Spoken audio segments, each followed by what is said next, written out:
Welcome to your Coach's Corner, episode 6 with your championship coach, Malcolm Leak, Preston College, ML Elite Basketball. Today we got the assistant coach here, Chris Hopkins. Welcome to the show, Chris. Thanks for having me. Yes, now we're going to sit here at this round table, talk basketball, maybe talk a little plays. Got the board here, talk a little basketball. Could you tell us something about yourself and what made you get into basketball? Well, I've been into basketball since I was about 14. When I was at high school, I used to be a really bad football player. I used to be a goalkeeper, and I used to always try out for the team, and I used to always never make the team. And there was a basketball coach in Blackpool called Roy Blake, who's been coaching around the game for a while. He used to coach in Manchester when Manchester United was a basketball team. And he came to me and he said, "Oh, you've got really good hands, Chris. Why don't you give basketball a go?" I came down to one of his basketball sessions, and ever since I picked it up, I just loved it. And I played every day. Played all the way through high school, and it just became my life. I watched it all the time. I wanted to learn everything about it. I wanted to know everything about it, and I just worked as hard as I could. And when I went to sixth form, the first thing I did was look for the best basketball place I could find.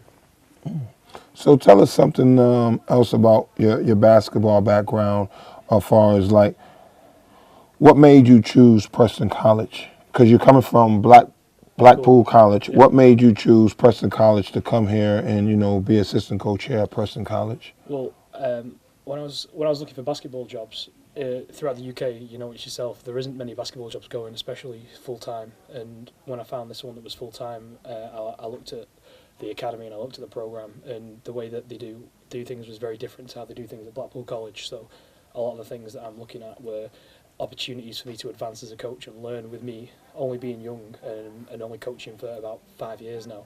I've not learned much being outside of Blackpool, so having the opportunity to coach alongside you, who's got such vast knowledge, I can pick and take different things and I can learn different things from you. One of the aspects I was looking forward to the most was learning how to recruit, because recruiting as you go on in the game is one of the biggest aspects of it, and I've never recruited before, anything like that, so that was one of the biggest things I was looking at learning how to do. But I can't tell you my secret to recruiting, because McDonald's don't tell you what's in their burger, do they? No, you So- can't. I'm not looking for the secrets. I'm looking to learn new things and see how you do things, because you can acquire your own sort of coaching style based on the coaches that you work with. So you work with different coaches here, and you pick up your own things and you generate your own coaching style. So coming to Preston's College was the next step up for me in a coaching career aspect. I was doing it every day. I was learning new things from you. I'm working with higher talented players. When you look at recruiting, right, it's different recruiting. It's also coming from America, you have junior college, you have high school, you have Division I, you have Division II, you have NAIA, you have all black colleges, you have Harvard, Yale, you have prep school. So when you talk about recruiting, to me, recruiting is what kind of system you're going to run. Do you want to be a team that's get up and down the court, or do you look for players that could play a read-react? I'm not really a coach that's going to go out and recruit people that's going to do read-react. That's not my recruiting thing. Everyone recruit different. It's what you going out there looking for. So I think recruiting could be easy if you know what kind of structure offense you want to play, and then you can recruit the players around the offense that you want to put out there. I think the way the game is being played here down in England, and most of these young kids want to go to America, I think the offenses should be more fast-paced. The game should be played up and down, and then you start to look at your team and say, okay, I'm going to build that team to be able to run a little faster, jump. We got to be able to fend. So it's different than everybody I look now. Everybody's want to run a San Antonio offense, but everybody don't have the San Antonio personnel, or everybody used to try to run the triangle. Everybody don't have a Shaquille O'Neal or a Michael Jordan or a Kobe Bryant. Even the New York Knicks are struggling with it. So with that said, tell me some of your greatest moments here at Preston College. For me, one of the greatest moments for me at Preston College was my first solo coaching, because it's always a big step when you come into a new partnership in any job. When you start working with someone new and then you're working with them for a short period of time and then you have to go solo. that person has to put a certain amount of trust in you and has to be able to trust that you're going to get the job done. So one of my achievements for me was my first solo game coaching National League under-18s, because for one, I'm coaching a different caliber of player as what I'm used to. So I'm coaching more bigger attitudes, but also bigger talent and different things like that. And especially joining mid-season, it's another task trying to handle the respect sort of aspect of it. So this was my first game coaching on my own, coaching with higher talented players and bigger attitude players. And we were going away and we were playing Stockport, and Stockport aren't no walkover. They weren't a walkover team. They were a good team. They pressed, and so when we got there, I had to deal with certain players not maybe listening to me and things like that, because I've only been there for so long. I've only been there for a month, so I had lots of different obstacles to overcome. So one of my proudest moments for me so far at Preston College was winning that game at Stockport. We ended up with the win. We got the win by 6 points, and throughout that game, there was moments in that game when I had to deal with different players' attitudes and adjustment to plays and adjust to a higher caliber of basketball. So being able to come away with my first solo win for me, that's one of my proud moments. So, tell me, where do you feel like, you say coming to Preston, high caliber athletes, where do you see the game of basketball here in England going? Walk me through this, because I want to hear it from your view, because I always could look at my view. You've been here in England. You're from England. You've been around the basketball scenes. You played up at Huddersfield. You played for Spinners. You've been coaching in Blackpool. I want to know, where do you see the game of basketball going here in England? For me, the game of basketball in England, it needs developing at a younger age. The biggest thing for me is the kids in the States, they learn from when they're 7 years old, 8 years old. And like me, myself, I didn't pick a ball up until I was 13, 14.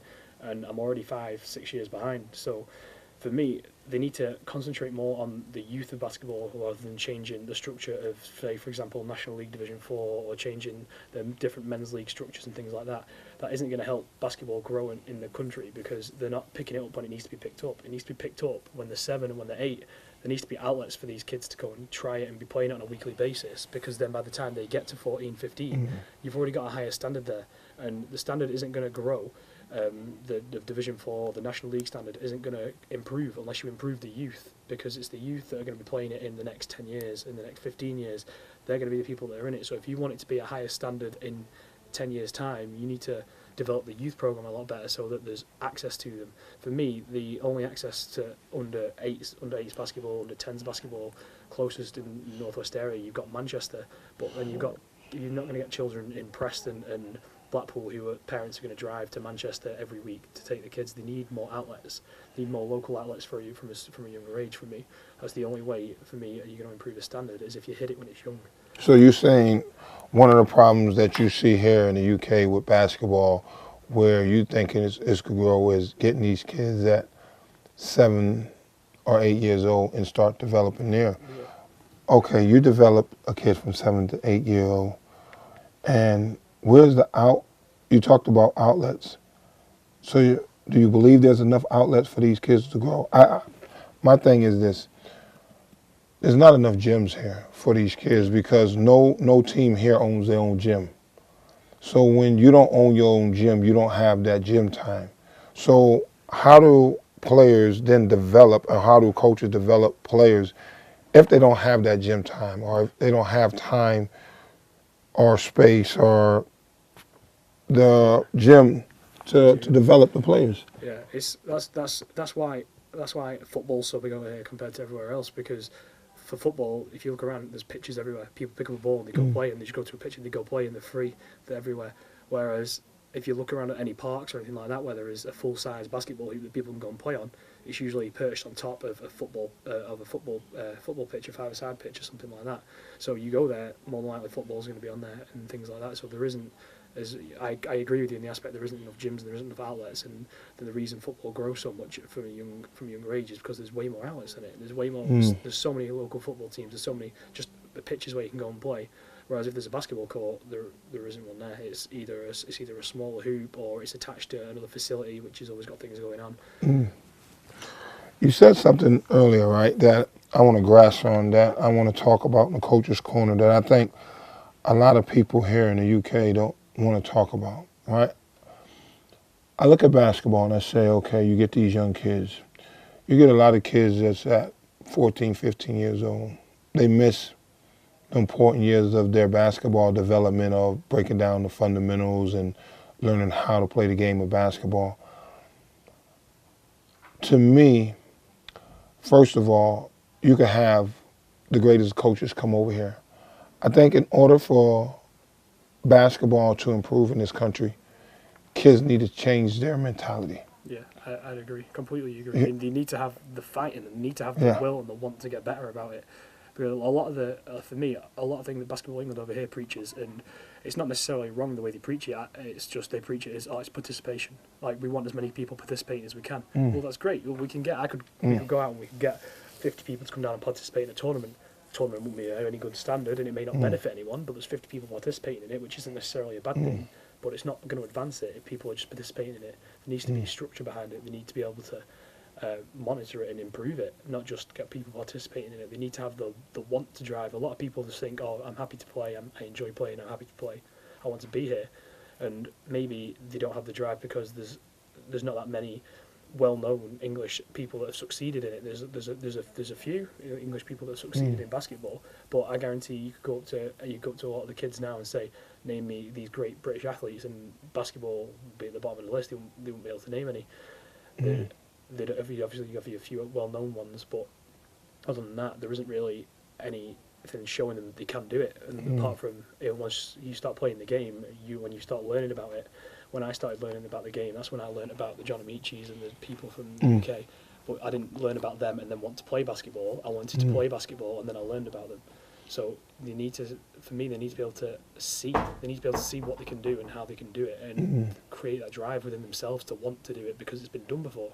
You know, when I said earlier that people sometimes don't want to hear the truth, and I think here, I've been in England basketball. I've been in basketball over here in England for 7, 8 years now, coaching. I played over here in basketball when the BBL was a good league. But I think where basketball struggle here in the UK, it don't have no identity. What I mean by that, if you look at Spain, Spain's going to be fundamental. They're going to pick and roll you to death. Those kids at 7 years old know how to pick and roll. If you look at Lithuania, they're going to drive and kick. If you look at Greece, they're going to be great shooters. And if you go to Italy, they're going to play a tough game. If you look at basketball in America, they're athletes. They're going to run up and down. They're going to be fast. They're going to do. But now when we come back here to the UK, you're thinking, what is their style of play? I believe the kids are now being confused in so many different styles. You have react. You have kids want to play a pick and roll game that really don't understand how to play that pick and roll game. Or the basketball game of big players playing inside is lost nowadays. You got everyone that want to play on a perimeter. You got big guys that want to play on a perimeter. Now when they move on in their career, their inside players they become screeners. To me, I think once England finds its identity as what kind of basketball they want to put out there, the one great coach that I think would have been something to turn basketball around in this country and made basketball to its higher heights is a guy that passed away named Joe White. I think what Joe White was bringing to basketball, no one in this country ever seen. The way he had his teams pressing, getting up on you, and playing that hard-nosed basketball. He took kids that was athletes. Or you talk about Andrew Sullivan, you talk about Alu Babalu, you talk about Steve Oben Jimmy. You talk about good players that he turned them into how to run and press. Now, teams only press the weaker teams. Or teams can't guard, or teams want to sit in zones. My thing is this, once England find their identity of what kind of structure they want basketball to play, I think you'll have more kids going pro. I think you have more kids becoming great college players. I think basketball on the BBL level will even get better. I think competitions in this country will even get better because right now, tell me, what is the style of play in this country? For me, it's like I said before, it's evolved around participation. Everything's about participation. The standard is, oh, I just want to be on the court and I want to be there. So as long as they're out there, for me, England basketball, like, well, as long as they're out there having fun and people are enjoying playing it, that's the way that it is. But for it to be competitive and to be at any level, you need to have the want, you need to have a drive, and you need to have. For me, it needs to be a go get a loose ball, a go get a rebound. It's got to be a fighter because, like you say, everywhere's already got their identity. Spain's got their identity, so that's where all the passes are going to come from. The pick and roll game's going to come from. America's got their identity, so it's like you're not going to leave the UK and be a great scorer in the pros. You're not going to do it. You're not going to leave the UK and go to America and become a great scorer. So therefore, if you make your identity based around defense and being able to stop, if you make your identity as a defensive stopper, it's not about whether you can score 25 points. It's if you can stop the other guy from scoring 25 points, and that's just as good. That's just as good as giving 25 points to your team. You can stop a player on the other team from scoring 25. If you work that hard, you get every rebound, you get every loose ball, and you work and you have that work rate up there, and you go out there and you give them something that they don't have. Because the States have got people that can score, they've got people that can run and jump. They need people that will work hard and that will stop people from scoring. That's what you need to create. You need to create an identity based around defense and based around stopping a player from scoring, stopping a team from scoring, and doing the little things, winning all the little battles all over the court and throughout the game. They'll eventually win the game.